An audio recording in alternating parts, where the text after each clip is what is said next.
Assalamualaikum warahmatullahi wabarakatuh. Perkenalkan, nama saya Arunisa Masliha dari kelas D3MI3B. Di sini saya akan menjelaskan proses dari pengambilan data pada praktek AVAC Thermal Troubleshooting System.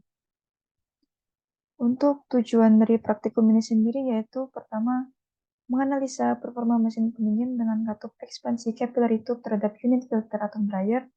Kedua, menganalisa performa mesin pendingin dengan katup ekspansi thermostatic expansion valve terhadap unit filter atau dryer. Ketiga, untuk menganalisa performa mesin pendingin dengan katup ekspansi thermostatic expansion valve terhadap unit receiver. Yang keempat, untuk menganalisa performa mesin pendingin dengan katup ekspansi capillary tube terhadap unit receiver. Lalu terakhir yaitu untuk menentukan kombinasi unit yang paling optimal dari variasi katup ekspansi dan receiver atau filter dryer. Prosedur pada pengambilan data untuk praktek ini adalah sebagai berikut. Pertama, hubungkan mesin dengan instalasi listrik, lalu aktifkan sistem dengan menekan tombol main power pada papan percobaan. Atur alat ke mode cooling, lalu atur bukaan damper dengan supply V 100%. Kemudian amati suhu di perimeter tiap-tiap titik. Tunggu jarak pengambilan data dengan waktu 10 menit prakondisi. Ulangi langkah 4-6 sebanyak pengukuran variabel yang ditetapkan. Pada praktek kali ini, pengukuran variabel akan dilakukan sebanyak 4 kali dengan 4 kondisi. Lalu kemudian catat hasil percobaan sesuai dengan variabel yang ditetapkan. Nonaktifkan mesin dengan menekan off pada papan percobaan, lalu bersihkan kembali area percobaan setelah praktek selesai dilakukan. Berikut adalah data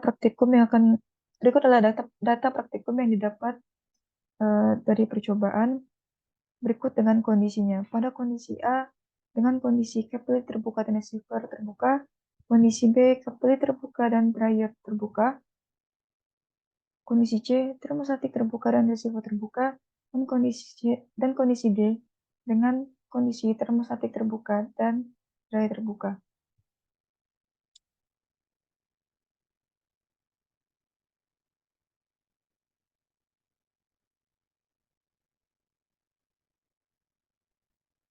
Berikut adalah data-data yang telah didapatkan dari percobaan. Pada kondisi A telah didapatkan tekanan sebesar 0 bar pada titik 1, 8 bar pada titik 2, 7,7 bar pada titik 3, dan 0 bar pada titik 4. Dan untuk temperaturnya, pada titik 1 didapatkan 25 derajat Celcius, titik 2 didapatkan 41 derajat Celcius, dan titik 3 didapatkan 36 derajat Celcius, lalu pada titik 4 didapatkan minus 15 derajat Celcius. Dan untuk refrigerant flow pada kondisi A didapatkan 40 mm. Ampernya didapatkan untuk ammeternya didapatkan 2,5, lalu untuk damper atas dan damper bawah dibuka sebanyak 100 derajat. Dan begitu juga dengan kondisi-kondisi lainnya didapatkan data-data sebagai berikut ini. Lalu juga ada data tentang variabel pengujian. Pada kondisi A didapatkan suhu 36, derajat Celcius untuk low-nya, 30,5 derajat Celcius untuk middle, 30 derajat Celcius untuk low, dan 30,7 derajat Celcius untuk H. Dan juga untuk kondisi B, C, dan D bisa dilihat sendiri. Selanjutnya adalah sketsa percobaan. Berikut adalah salah satu contoh sketsa dari percobaan yang akan kita bahas pada presentasi ini. Pada percobaan ini didapatkan data pada titik 1, tekanan 4,5 bar, terus temperaturnya 20 derajat Celcius. Lalu untuk titik 2, tekanannya 12,5 bar dengan suhu 52 derajat Celcius. Pada titik 3, tekanan 11,1 bar dengan temperatur 43,5 derajat Celcius. Lalu untuk titik 4 didapatkan tekanan 5,5 bar dengan temperatur 15 derajat Celcius.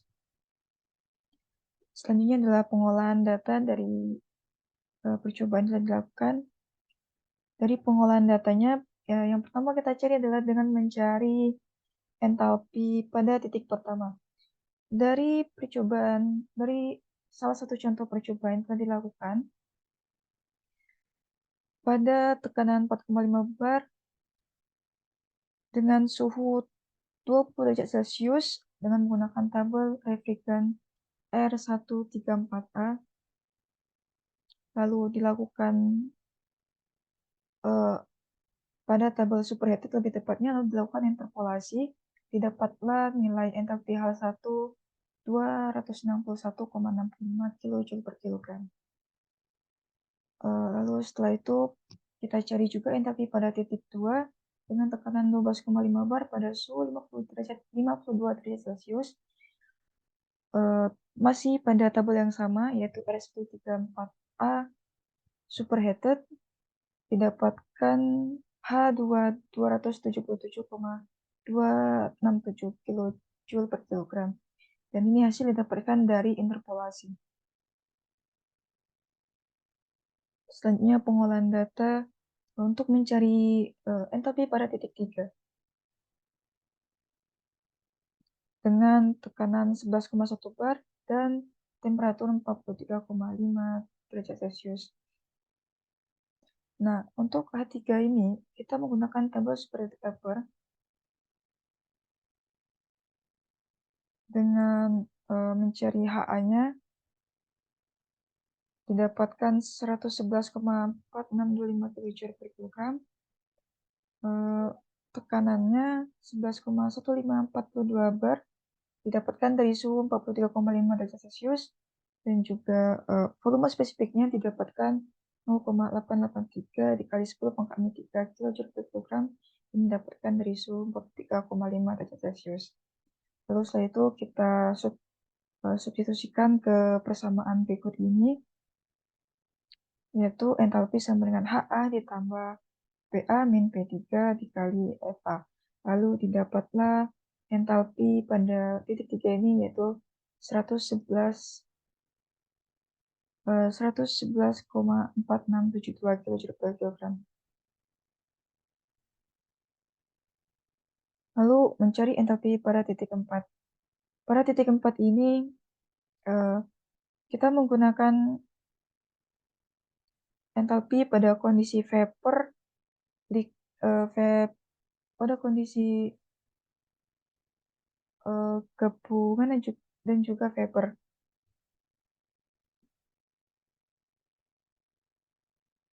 Untuk titik 4 dengan tekanan 5,5 bar pada suhu 15 derajat Celcius, kita menggunakan rumus X sama dengan H4 min HF dibagi HG min HF.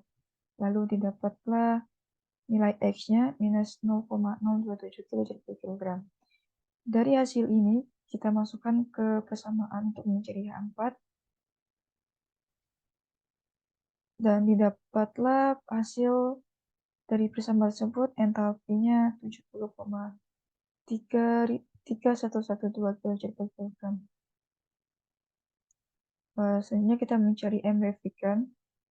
Pada percobaan yang telah kita lakukan, didapatkan bahwa refrigerantnya itu 65 mm, lalu kita rubah menjadi feet kubik per jam,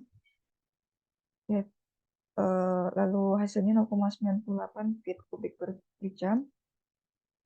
Lalu kita rubah jadi 7,7085 kali 10 pangkat 6 meter kubik per sekon. Untuk mencari M refrigerant digunakan rumus refrigerant flow dibagi volume spesifik pada titik 3, dan berikut adalah hasilnya, didapatkan 8,7296 dikali 10 pangkat 3 kg per second. Lalu selanjutnya kita mencari Q evaporator. Q evap pada percobaan kali ini didapatkan 1,6793 dengan menggunakan persamaan berikut ini, M refrigerant yang telah didapatkan sebelumnya dikali Entalpi pertama, H1 dikurangi oleh H4 yang telah didapatkan pada perhitungan sebelumnya. Lalu untuk mencari W kompresor, berikut menggunakan persamaannya sebagai berikut dengan menggunakan M refrikan dikali H2 dan dikurang H1. H2 dan H1 yang telah didapatkan pada perhitungan sebelumnya. Terus setelah itu kita mencari Q condenser dengan persamaan berikut M refrikan dikali H2 min H3. Lalu didapatkanlah hasilnya 1,4473 kJ per second. H2 dan H3 telah didapatkan pada perhitungan sebelumnya juga. Setelah semuanya selesai, setelah semua perhitungan telah kita lakukan, kita mencari COP. Untuk mencari COP menggunakan rumus Q evaporator dibagi kompresor.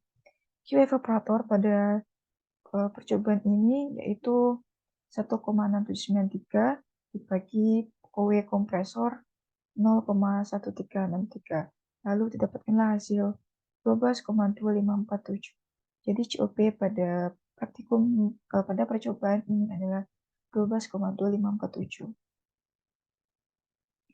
Lalu selanjutnya kita mencari efisiensi kompresor. Untuk mencari efisiensi kompresor, kita menggunakan temperatur pada titik 2, yaitu 20 derajat Celcius. Lalu kita cari entropinya terlebih dahulu dengan melakukan interpolasi. Setelah itu setelah mendapatkan entropinya, kita mencari entalpinya. Lalu kita interpolasi juga, didapatlah 282,984 kJ/kg. Lalu kita interpolasi lagi, didapatlah 286,2117 kJ/kg.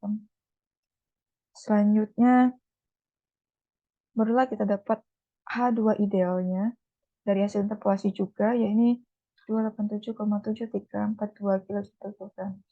Setelah kita mendapatkan H2 idealnya, kita lalu mencari W idealnya. W idealnya menggunakan persamaan H2 ideal dikurangi H1. Lalu dikurangilah H2 ideal yang telah didapatkan dengan H1 yang telah didapatkan pada perhitungan sebelumnya, lalu didapatlah 22,0847 kJ/kg. Lalu setelah itu kita mencari W aktual dengan rumus H2 min H1. H2 yang kita dapatkan pada perhitungan sebelumnya dan H1 juga kita dapatkan pada perhitungan sebelumnya. Kita kurangkan dan dapatkanlah hasil 15,613 kJ/kg. Lalu kita ubah menjadi kilojoule per second dengan mengalihkannya dengan M refrikan. Lalu hasil tadi kita kalikan dengan M refrikan, didapatkanlah 0,1363 kJ per second. Setelah dapat W aktual, kita lalu mencari daya listrik. Untuk daya listrik pada percobaan kali ini, kita menggunakan rumus V, yaitu volt, dikali daya, maksudnya dikali arus, dikali dengan cos. Volt pada percobaan kali ini, tegangan pada percobaan kali ini yaitu 220 volt dengan arus 2,9 A dan menggunakan 0,8 dan menggunakan cos 0,8. Lalu dapatlah hasil 510,4 watt dan dirubah menjadi kilojoule per second dengan dibagi 1000. Lalu hasilnya 0,5104. Setelah itu kita mencari W kompresornya dengan menggunakan persamaan W ideal dibagi W aktual dikali 100%. Didapatlah efisiensi kompresornya yaitu 141,45%. Lalu setelah mencari W kompresor, setelah mencari efisiensi kompresor, kita mencari efisiensi totalnya. Yaitu dengan menggunakan persamaan W aktual dibagi P listrik kita dapatkan lalu dikali 100%. Lalu dapatlah efisiensi total yaitu 26,7%. Berikut adalah data hasil perhitungan pada masing-masing kondisi. Pada kondisi A, pada kondisi B, kondisi C, dan kondisi D. Pada kondisi A dan kondisi B, efisiensi kompresor tidak bisa ditentukan, dikarenakan ada trouble pada mesin dan juga kondisi kapileri dan harus dilakukan pengambilan data ulang. Selanjutnya yaitu pembahasan. Untuk COP-nya, pada termostatik dan filter, pada eh, termostatik dan pada kondisi termostatik terbuka, COP-nya cenderung lebih tinggi daripada di saat capillary terbuka. Lalu untuk W kompresor, pada capillary terbuka, W kompresor lebih besar dibandingkan pada saat termostatik terbuka. Lalu untuk Q evaporatornya, pada saat kondisi termostatik terbuka, Q evaporatornya cenderung lebih besar dibandingkan pada kondisi capillary terbuka. Dan untuk Q condensernya, pada saat kondisi termostatik terbuka cenderung lebih besar. Nilainya lebih besar dibandingkan pada kondisi capillary terbuka. Selanjutnya yaitu pembahasan pada efisiensi kompresor, dikarenakan ada trouble pada mesinnya, sehingga untuk kondisi capillary tidak didapatkan efisiensi kompresornya. Untuk kondisi termostatik dan filter terbuka, efisiensi kompresinya lebih besar daripada kondisi termostatik dan receiver terbuka. Dan sebaliknya, pada efisiensi total, kondisi termostatik dan receiver terbuka, efisiensinya lebih besar dibandingkan kondisi termostatik dan filter terbuka. Lalu berikut adalah kesimpulan yang didapatkan dari praktek yang telah dilakukan. Semakin besar laju aliran udara pada kompresor, semakin meningkatkan kerja kompresi untuk mensiluskan refrigerant. Lalu kedua, semakin cepat laju aliran udara pada evaporator dapat menyebabkan refrigerant mengambil kalor lebih banyak dari udara, sehingga kerja evaporator lebih tinggi. Ketiga, kompresor akan bekerja untuk menstabilkan laju aliran refrigerant pada sistem sesuai dengan laju aliran udara yang ada pada kondensor dan evaporator. Keempat, untuk kondisi A dan B capillary, efisiensi kompresor tidak bisa ditentukan dikarenakan W aktual yang dapatkan minus. Untuk kesimpulan kelima, yaitu untuk kondisi A dan B capillary, kerja kompresor akhirnya minus, sehingga dikarenakan H2 atau entalpi pada titik 2 lebih kecil daripada H1 atau entalpi pada titik 1. Sehingga untuk menghitung kerja kompresor dilakukan dengan menggunakan daya listrik. Saya rasa itu saja presentasi yang dapat saya sampaikan, penjelasan yang dapat saya sampaikan. Lebih dan kurangnya saya mohon maaf jika banyak kesalahan dalam penuturan kata saya. Terima kasih atas perhatiannya. Semoga penjelasan saya dapat mudah dimengerti. Terima kasih. Wassalamualaikum warahmatullahi wabarakatuh.